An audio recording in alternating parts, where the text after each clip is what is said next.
Hello and welcome to all my dedicated viewers, all 180 of you.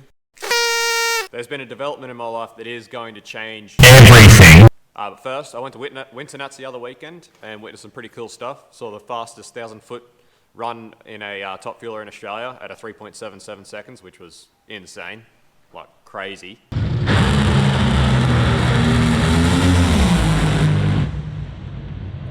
You may have remembered a video a few months ago where I sort of explained where I went MIA for 4 years and why, which I sort of explained that in 2014 I had an accident and shattered my arm. Well, I've recently found out that it is broken. Has been for quite a while, which is cool. So yeah, at some point over the past 4 years since it was broken, because I was working it too hard, the radial head's actually detached from the radius again, and I've essentially just got another joint in my elbow, which is bone on bone on the radial head and the radius. So that's sort of cool. So for that reason, I'm not working. I haven't been for a while, which is why I've been getting so much filming and stuff done around here.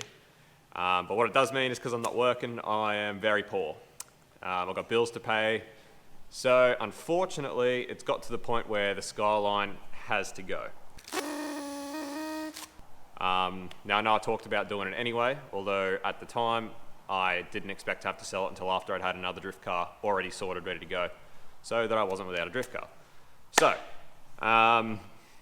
Skyline's got to go, which means I won't have a drift car, which is not cool. So instead of taking the 25 out of Sylvia number 2 and putting it in the Volvo, the quickest and easiest way for me to have another drift car is just to take the 25 out of Sylvia number 2 and put it straight into Sylvia number 1 and put it all together so that I've got another drift car. It will just be a standard RB25 S13, but at least I'll still be able to go to the track and have a bit of fun and do my thing. So that's sort of where we're at. So instead of the Volvo getting the 25, I've decided it instead is going to get a RB30, which I'm fine with because I love RB30s because they're awesome. They're some of the best motors ever made, I reckon.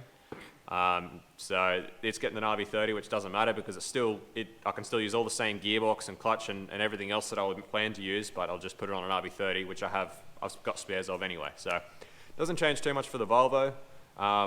We've got a Statesman that we've got lying around that we bought for a donor for an LS1.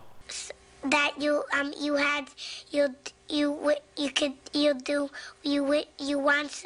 Which is actually pretty tidy, so I've decided to put that on the road instead of having a rush to get the Volvo done.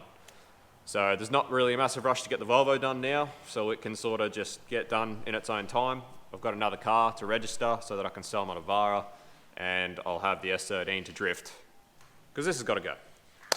So yeah, it changes a few things. I'll be real sad to see the Skyline go. It's been an awesome car, and basically learned how to drive in it, which has been sick. I would have loved to have kept it, but unfortunately things just don't work out like that sometimes. So a deal has been made. A bloke is buying it. He's using the running gear out of it for a conversion on an EH Holden. So it's going to a good cause. I'm sort of happy to see it go to something that's going to be pretty cool. Plus I don't have to see someone else enjoying my car. So I'm actually going to be pulling apart a lot of my stuff out of it. I'm going to be pulling out my suspension, my sway bars, my strut brace, a lot of that sort of stuff. So I thought before I go dismantling it, I'll give you a bit of a rundown on what it actually is, because from my videos of me drifting, I have had a fair few people actually ask what the setup is and what's involved. So I'll just take you through the car, what the setup is. It was a good introduction to drifting. It was a good way to get into the sport at pretty low price. All right, so starting at the rear of the car, it's got a standard Borg Warner 78 28 spline 4-pinion diff in it, which comes standard in the R31 Skylines. The Pintaras actually have a 2-pinion 25 spline diff. They're a bit weaker. 4-pinion diff is quite a good unit for the standard Skyline. They hold a fair bit of power. This one's just been mini spooled, so it's lock solid. It's a standard ratio, which I'm pretty sure are 3/7s in the Skylines. I'm not 100% sure, don't quote me on that. I never really had any inclination to change the ratios because I never really needed to. The gearbox in the car is an RB25 DET gearbox. They have an R33 Skyline. I went through a fair few RB20 DET gearboxes before I decided to bite the bullet and go for the 25. 20 DET boxes are not a bad unit, but they just didn't handle the punishment of that sort of power that I was giving them. The clutch is an Exceed 6-button clutch. It's been awesome, never had an issue with it. The motor is actually, as far as I'm aware, I've never had it out of the car because I never needed to, but as far as I know, it is an unopened A6 RB30 Series 2 standard Skyline motor. Now this thing is copped everything we've thrown at it.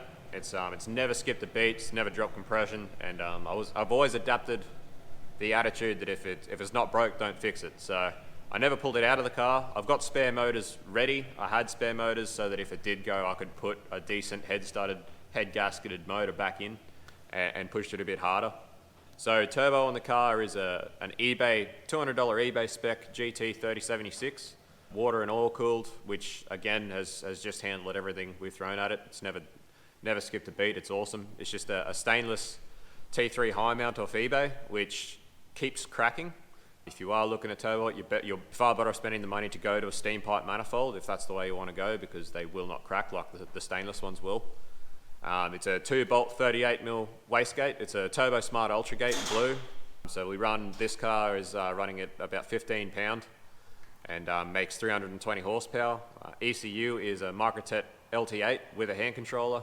The tune is by Shane at SC Performance in Yandina. He's an absolute wizard. The tune's super safe and it's always been bulletproof. Ignition is standard, and that's actually what limits the car. So with a better ignition, I'd be pretty happy to push 18 pound through this motor and just see how long it lasts. Unfortunately, never got to that. Obviously, the best way to do that is with a cam trigger and some LS coil packs. Unfortunately, never got there. The cooling system is standard RB30, standard RB30 clutch fan, standard RB30 water pump, thermostat, standard R31 radiator, and this thing has never given me trouble. Back when it was on the street doing mountain runs and stuff, I used to get maybe 82 degrees, never got over 82. When I'm on the track pounding in the car, I'll see about 92 degrees, and that's it. I have installed a big oil cooler just as a bit of help for the motor to give it the best chance it's got, especially on track. So there's a big oil cooler, remote oil filter, a few other things like that, catch can. The intake plenum is a forward-facing plenum made by Mick at All Performance Garage on the Gold Coast, and it's been awesome. I just built an adapter plate to adapt it to a standard throttle body. Suspension in the car, it's got TN fully adjustable coilovers in all 4 corners. The front end is S13 lower control arms with S13 knuckles, N14 pulsar rack ends, and just standard R31 caster rods. It's got a fair bit of lock, it's at the point now with my driving where I am starting to sort of find that I'm getting to lock, but it's been a good car. There are obviously, you can go further with lock on these things with that setup. You can extend the LCAs more, you can modify the knuckles. There's plenty you can do with these things. I know RB Factory make a bracket to accommodate S13 caster arms so that you can put S13 caster arms on it. Wheels are Rotor Torque R's. They're basically a work Kiwami copy. I really like these wheels. I know a lot of people don't like fake wheels, but at the end of the day, it's just a drift pig. So these wheels have been punished with ribble strips and that, and they are rashed and they're pretty wrecked from drifting. So I would be pretty upset if I'd destroyed a set of actual work Kiwamis, but that being said, I really like the look of them. They look really good on the car. Brakes on the car, up the front we've got R33 4-pot GTST brakes and rotors. On the rear is just standard R31 brakes and rotors. For tyres up front, I use a Federal 595 for steer. It's really good tyre. On the rear I've got some Achilles ATR Sports. I was using these for steers prior to the Federals, but they do delaminate. I wouldn't recommend them. I actually haven't had many good experience with Achilles tyres. Interior of the car is just, there's a basically eBay spec hydraulic handbrake, which I actually bought from MSA in Brendale. The lines for the hydraulic handbrake are just the standard Hell hydraulic handbrake braided lines you get for Nissan. They go straight into the fittings on the back of the master cylinder and on the T on the diff. So it was super easy to set that up. The big drift wing on the back was folded up by a friend of mine.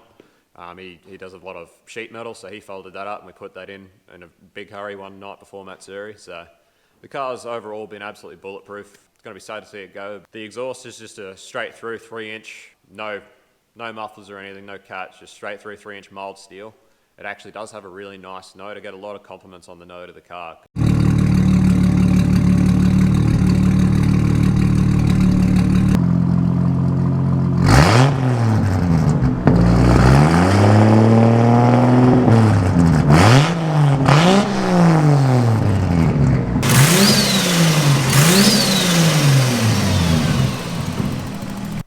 be sad to see it go, but we do actually have another one which is almost exactly the same setup, which I know you haven't seen yet, but we've got a lot of cars that you actually haven't seen yet, so keep posted and we'll keep posting content, and I'll keep trying to put out videos every week.